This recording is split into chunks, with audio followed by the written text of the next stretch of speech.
Greetings, my friends. I want to thank you all for subscribing. I want to thank all of my channel members for supporting me in this endeavor to save pop culture. And if you are not subscribed, please consider supporting this channel. We need you. Thank you. My friends, get ready for a bombshell rumor about the dangerous gamble Disney is about to take to save the MCU. This past January, I made a very important video titled, Disney May Dump Star Wars to Focus on Saving Marvel, sources say. And in that video, I quoted a rumor my Hollywood agent sent me on December 30th about how terrified Disney is by the terrible underperformance of the MCU in recent years. Well, folks, judging by information that has dropped over the past few months, it looks like once again, Doomcock was right. In that video, I presented a new rumor from my Hollywood agents that said, quote, Disney knows Marvel was a moneymaker pre-Endgame, and Disney/Kevin thought that the brand could survive and thrive no matter what. We all know this thinking was wrong. Not only have Marvel fans abandoned the movies with a few exceptions, but D+ shows don't even chart. Some of us have been asking, so what's really changed? BlackRock and Vanguard are still in their corner. They're still releasing Cat 4, Snow Woke, and others. Is Disney saying we are changing just to give lip service? As far as this crew goes, we believe it's all hot air, but we decided to dig outside the box, and we may have found what's really happening here. Don't misunderstand. Everything we listed here is all part of the puzzle, but it's missing, we believe, two major pieces. Okay, follow me on this. As you know, we received information claiming Disney was pressuring theaters to take the latest version of Lion King. Well, we looked into this. As you know, we know a few people that are over movie theaters. Well, it turns out this is exactly what happened. According to everyone we asked, Disney flexed its muscle and demanded a certain amount of screens and threatened other actions as well. Most of what we were told was off the record for now. But there's one more puzzle piece. Pre-selling movies.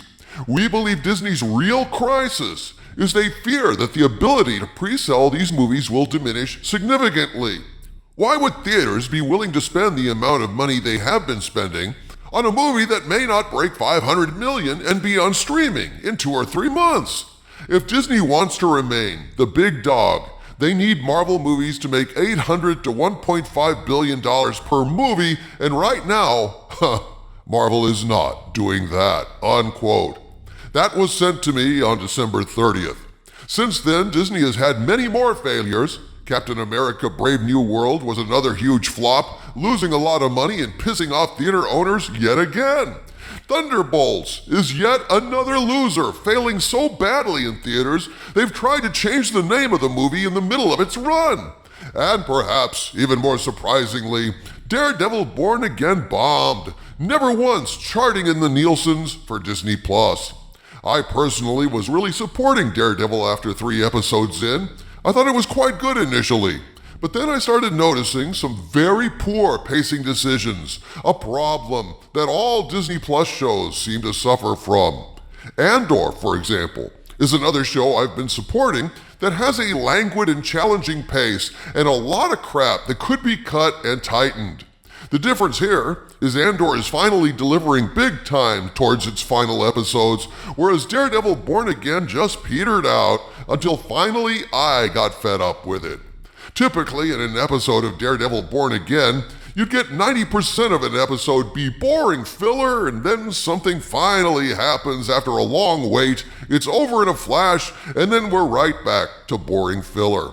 The show was ultimately a failure with a very unsatisfying last 2 episodes, but from Disney's perspective, the real and shocking problem with Daredevil Born Again was the fact that nobody watched it. The pacing problems became obvious later in the run, but let's look at the facts. Daredevil Born Again had every advantage, including having the original cast from the hit Netflix series reprising their original roles. On paper, this should have gotten big ratings right out of the gate, and yet it didn't.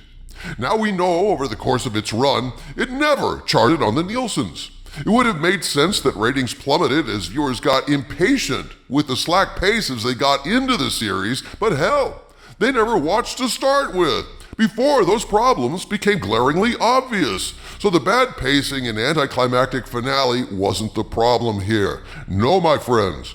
The problem is with Disney and or Marvel themselves at their core. Disney and Marvel are severely damaged brands. There have been way too many bad MCU movies and D+ shows. Fans have gotten bored and fed up, and so all indications are they're checked out at the very best, pissed off badly at the very worst, and this means the problem is the Disney and or Marvel brands are toxic now. That's all it can mean, folks. Disney knows they've critically damaged the MCU with woke product, and even when it isn't woke, it's substandard, badly paced, and poorly executed like Captain America: Brave New World. Now we come to the most recent rumor, and it is a doozy. At this point, I must state that what I'm about to share with you is information provided to me by sources claiming knowledge of the situation, but since I cannot personally confirm any of this, I'm presenting it solely as unverified rumor, and I ask you to please take it with a grain of salt. So on May 5th, my Hollywood agent sent me this incredible update, quote, "So if this is true, holy shit, Disney has lost their minds. Allegedly, according to sources, the lowest paid people in Doomsday will be getting $20 million. To be clear, none of the main cast will make under $20 million allegedly.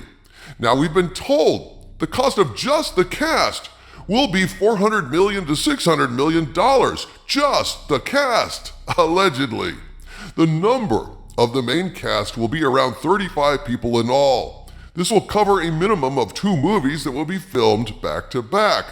At the end of this, there's a very real chance this budget could exceed $800 million allegedly. We have a ton of information about this. We are just working on getting more details and the best way to get you this information." Unquote. Well, holy shit, dude. Oh my God.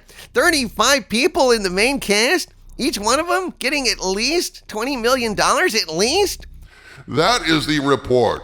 Although in actual fact, according to our good friend Matt McGloin at Cosmic Book News, it appears there may be up to 60 main characters in this movie. 60. All hands are on deck for Avengers Doomsday, and the cost is going to be absolutely astronomical to the point of serious danger for Disney. Now, I'm not sure if these sources mean every single one of these actors is getting at least $20 million, or that the average per actor is $20 million, but this is an incredible number, folks. If indeed this runs the budget just for the actors up into the $400, $600 million range, even amortized over 2 movies, think of what these films will have to gross to break even. It's staggering. Due to the enormous expense of Avengers Doomsday, this is a massive and dangerous gamble for Marvel if true, and what does this mean?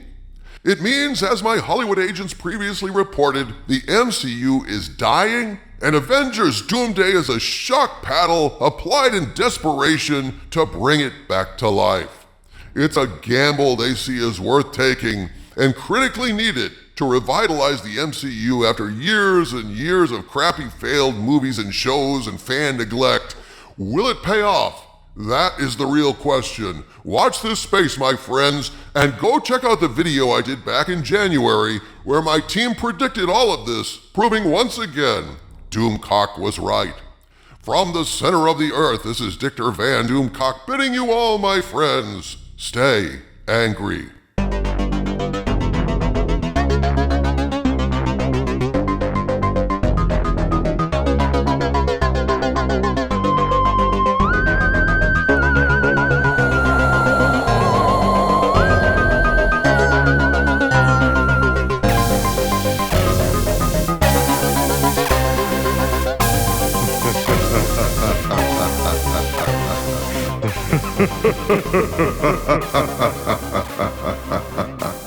Ha ha ha ha.